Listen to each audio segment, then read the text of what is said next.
नमस्कार मित्रांनो, स्वागत करतो पुन्हा एकदा आपल्या एका नवीन व्हिडिओमध्ये.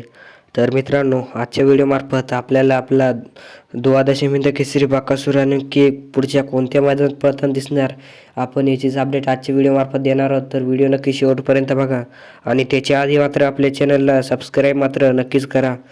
तर मित्रांनो, त्याच्या आधी महत्त्वाची गोष्ट म्हणजे आपण एक नवीन चॅनल क्रिएट केलेलं आहे, दिलदार युवराज 0.2 असं नावाचं. मित्रांनो, आपण एक चॅनल क्रिएट केलेलं आहे. तर मित्रांनो, त्या चॅनलला तुम्ही आता जाऊन सबस्क्राईब करा आणि त्या चॅनलवरती तुम्ही फक्त 100 सबस्क्रायबर कंप्लीट करा. मित्रांनो, एवढीच तुमच्याशी हात जोडून विनंती आहे.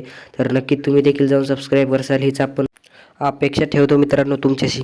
तर नक्की मित्रांनो, राहिलेला विषय म्हणजे रुस्तुमध्ये द्वादशीमिंद केसरी बकासूर हा नक्की कोणत्या मैदानात पळताना दिसणार. तर मित्रांनो, तुम्हाला देखील माहीत असेल की काल आपला बकासूर आपल्याला पालीमध्ये दिसला आणि चांगलीच अशी फॅन फॉलोइंग देखील होती मित्रांनो पालीमध्ये.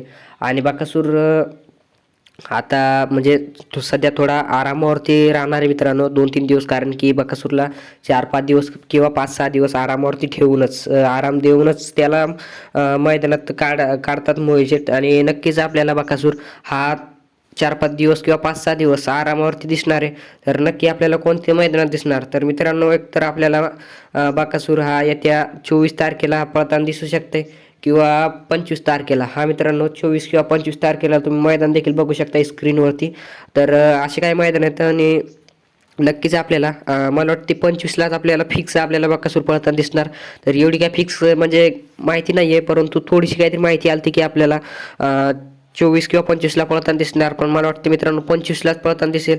तर नक्कीच मित्रांनो, तुम्हाला अपडेट आवडली असेल तर व्हिडिओला लाईक करा आणि आपल्या चॅनलला सबस्क्राईब करायला विसरू नका.